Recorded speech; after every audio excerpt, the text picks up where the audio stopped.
tulisema tufufue KPCU ndio isaidie wakulima mambo ya milling, so that we can avoid milling losses na ukora mambo ya grading. Kwa hivyo haya mabadiliko tena tufufue Coffee Research Foundation ile iko pale Ruiru, ilikuwa inasaidia wakulima kwa mambo ya research. Na mabadiliko mengi ambayo tulisikizana pale Meru. Mimi tunataka kuhakikishia nyinyi, Rais akisema tufanye hii mabadiliko, tulijua vita itakuwa kali, si ati hatujui. Tulijua. Hawa watu unajua sasa kutoa nyama mdomo ya mtu lazima atakuuma. Lazima. Si ndio? Yani you must be prepared. So tunajua. So hii vita itakuwa kali, lakini tuko tayari kwa sababu lazima mkulima apate jasho lake. Lazima mkulima apate jasho lake. Na serikali ambaye italegeza pesa kwa mkulima ya kahawa ni serikali ya William Samoei Ruto. Na tutafaulu kwa sababu Rais William Ruto na mimi na hao mawaziri hatuna any interest kwa hii mambo ya kahawa.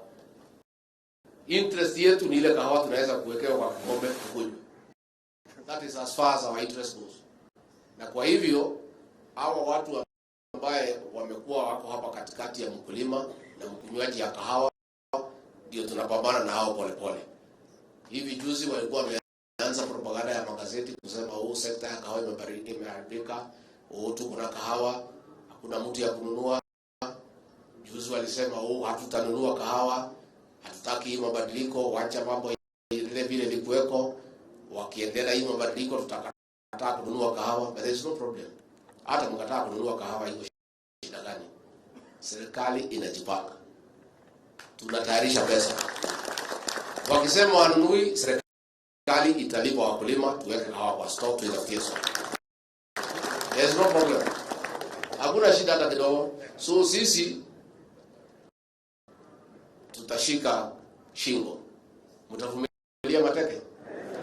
Mungu tayari? Hii watu ni kali, lakini tutapambana na hawa. Unajua sasa ni kung'ang'ana na watu wamekuwa wakituibia.